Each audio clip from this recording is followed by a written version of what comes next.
नमस्कार दोस्तों, आज हम बात करेंगे इमरान हाशमी के साथ काम करने वाली नई हीरोइन वर्तिका सिंह की। लेकिन ये कोई आम डेब्यू नहीं है। पर्दे पर जो चेहरा आपको दिखेगा उसकी कहानी किसी फिल्म से कम नहीं।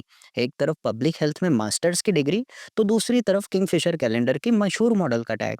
एक तरफ समाज सेवा का जोश, तो दूसरी तरफ बॉलीवुड के एक जाने माने एक्टर के साथ एक सीरियस फिल्म। ये कहानी है लखनऊ की वर्तिका सिंह की। वो लड़की जिसके हाथ में मेडिकल जर्नल्स होने चाहिए थे, लेकिन उसने मिस यूनिवर्स में इंडिया को रिप्रेजेंट करके दुनिया को चौंका दिया। क्या आप जानते हैं कि रैंप पर छा जाने वाली इस सुपर मॉडल ने एक एनजीओ भी शुरू किया है और वो हेल्थ केयर सेक्टर में आज भी काम कर रही है। आखिर कैसे लखनऊ के एक होशियार स्टूडेंट ग्लैमर की दुनिया तक पहुंची और अब एक ऐसे किरदार के साथ बॉलीवुड में कदम रख रही है जो कई बड़े सवाल खड़े करता है।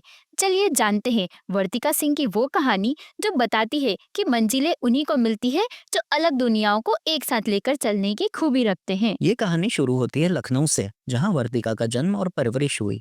वो हमेशा से ही पढ़ाई में बहुत अच्छी थी। उन्होंने लखनऊ के इसाबोला थॉर्बन कॉलेज से क्लिनिकल न्यूट्रिशन में ग्रेजुएशन किया और फिर लखनऊ यूनिवर्सिटी से पब्लिक हेल्थ में मास्टर्स की डिग्री हासिल की।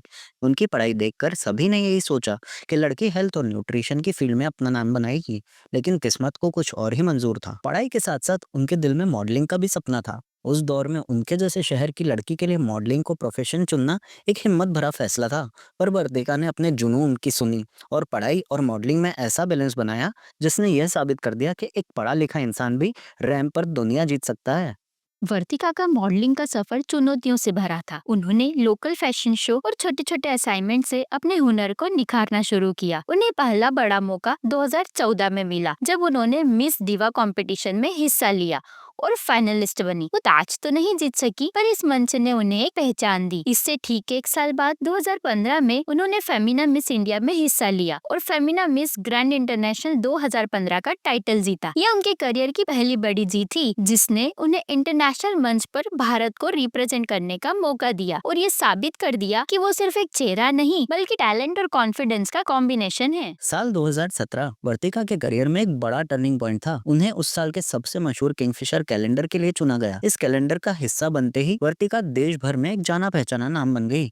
उसी साल जीक्यू मैगजीन ने भी उन्हें भारत की सबसे खूबसूरत महिलाओं में से शामिल किया। लेकिन उनका सबसे बड़ा सपना अभी भी अधूरा था और फिर 2019 में उन्हें मिस यूनिवर्स इंडिया 2019 का ताज पहनाया गया।